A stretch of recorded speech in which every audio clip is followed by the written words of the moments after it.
Okay, hi guys. So in this lecture, I'll be talking about racemic mixture, and later in the video, I'll be talking about more of a summary kind of a thing in which I'll be telling you about the different terms and uh, words we have used throughout this chapter of stereoisomers and optical isomerism.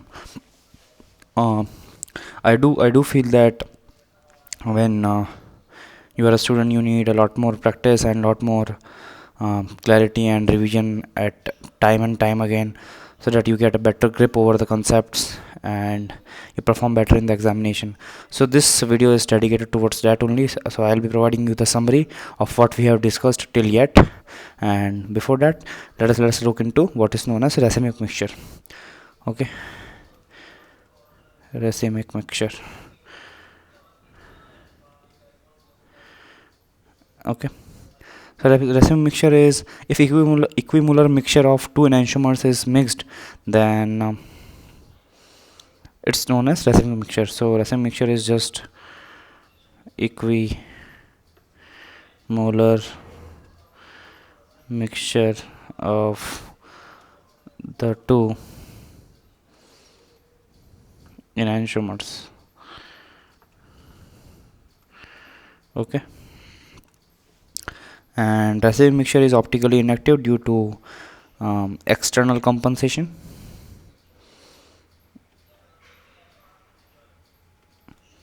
Racemic mixture is optically inactive due to external compensation.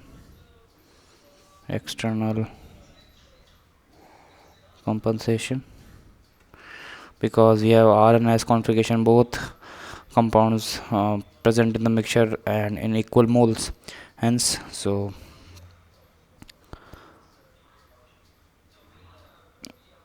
they will compensate each other in optical activity. One would be dextrorotatory and the other would be levorotatory. So hence, due to external compensation, the overall racemic mixture will be optically inactive. Okay, and what about meso compound here? Meso compound would be optically active because we have just a single configuration of optically active compound, or a single compound which is optically active,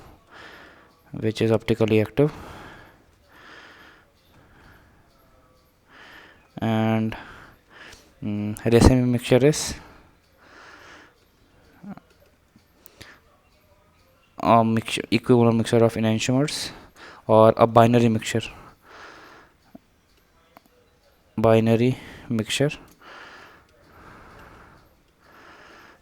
which is optically active or inactive, optically inactive. Okay, so let us have examples of racemic mixture. You pick any of the enantiomers, and so we have FCl, BRI, and on one hand, and on the other hand we have FCl, PRNI. This is obviously S configuration, and this is obviously R configuration. Okay, so now let's talk about entropy isomerism.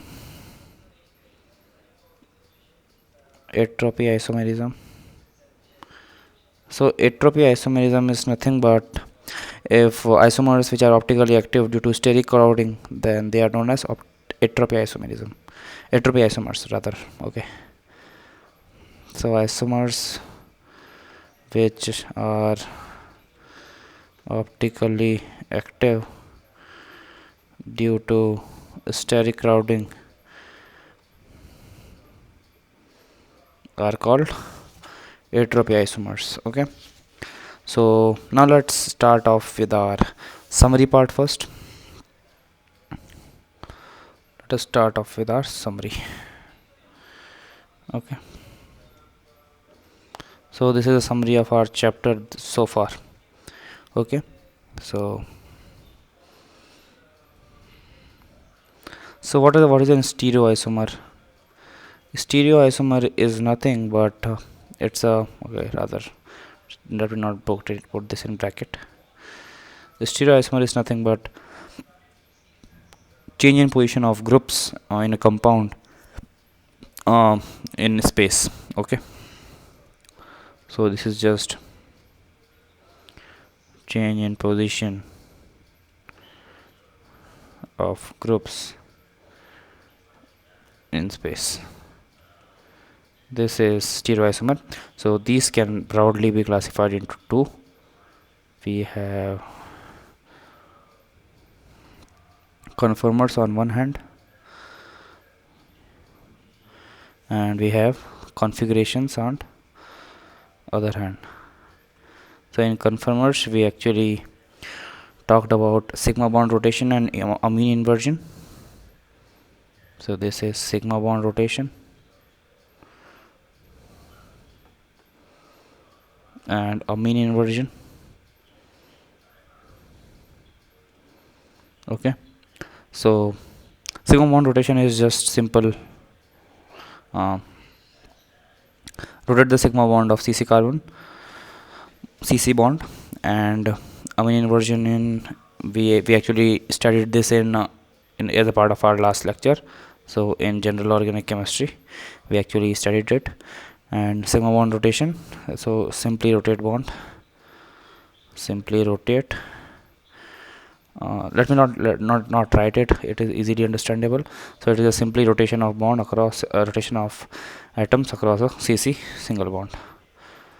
Okay, so let us start talking about configurations. So configurations, we have again two part. One is geometrical isomerism and another is optical isomerism.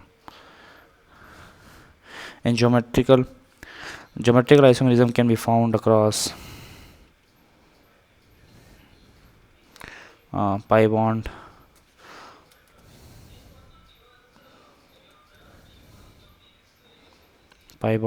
cyclo compound, bicyclo compound, okay,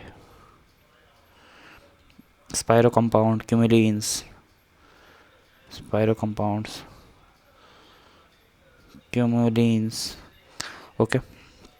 And optical can be found in chiral center, where whichever compound is chiral center, optical, it can show optical isomerism.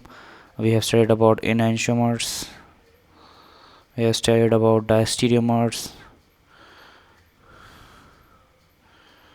okay, we have talked about chiral compound. So these are all the terms which we saw in optical isomerism. We saw chiral compound, achiral compound, we saw then optically active compound, we saw optically inactive compound, we saw meso compound, okay. Then we saw that for spatial and spatial geometry rearrangement we have to have these terms. So for spatial or geometrical rearrangement we have the conditions such as, by the way this part is over, so we are all this for GI and OI. Conditions were aerial distance of two groups should change, aerial distance of two groups to change. The second part was bond rotation restricted,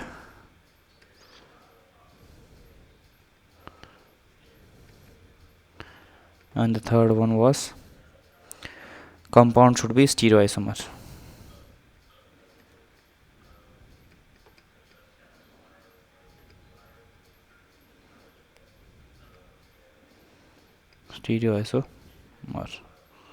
Okay, so these were the conditions we actually talked about when we were discussing geometrical isomerism.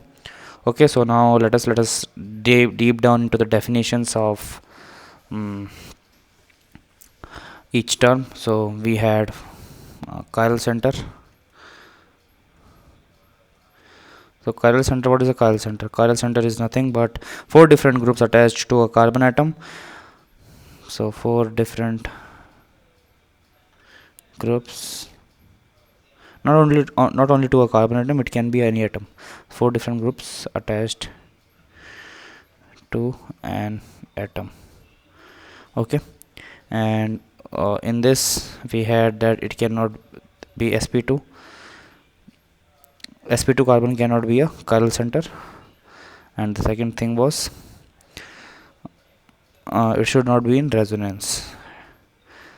You remember we had something like amide structure. Now these lone pairs were actually involved in resonance, hence this would not be a chiral center. Okay, the second thing we actually discussed were enantiomers. What were enantiomers? Enantiomers were simply isomers, stereoisomers, which are mirror images of each other and are not superimposable.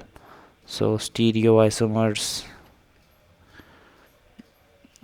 which are mirror images of each other and not superimposable. Okay, let's talk about the third point. Okay, so in the enantiomers we may or may not have chiral center. Okay, because stereoisomers can also be geometrical isomers, and they can be mirror images of each other and they cannot be superimposable. Hence it is not necessary that enantiomer always have a chiral center. So just make a note here that enantiomers may or may not have a chiral center. Okay, so the third point is diastereomers.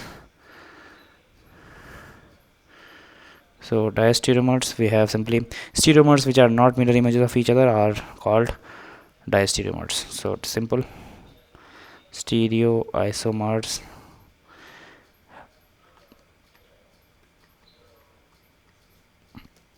which are not mirror images of each other are called diastereomers. Okay, so just note, I'm just making some notes at this point, that enantiomers are not diastereomers. Enantiomers are not diastereomers. Second note is for diastereomers, stereogenic area should be there, or two stereogenic area should be there. Okay, so that's how we compare. So for diastereomers,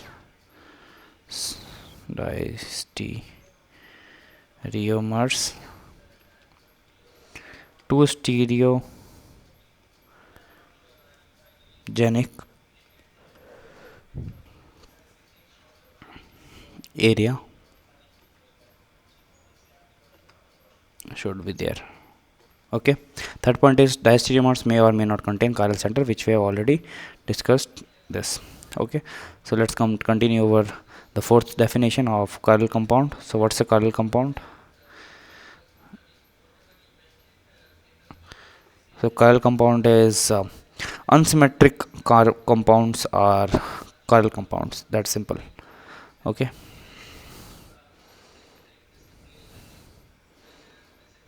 unsymmetric, or rather asymmetric. Unsymmetric is not a term. Asymmetric is. So asymmetric compounds are chiral. Okay, so just a note here that first is they may or may not contain chiral center. They may or may not contain chiral center. How and why?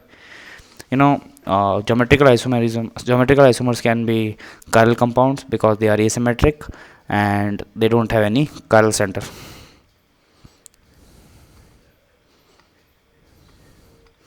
Okay, and the second point is they do not have any POS or COS chiral compounds. So as the name suggests, as the definition suggests, they are asymmetric compounds, so they do not have POS, point of symmetry, or center of symmetry. Okay, so what is let us go into the fifth definition, where we have optically active compounds.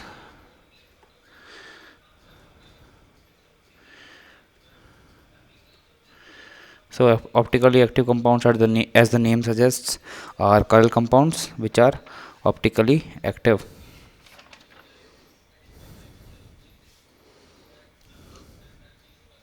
So all the chiral compounds are optically active compounds only.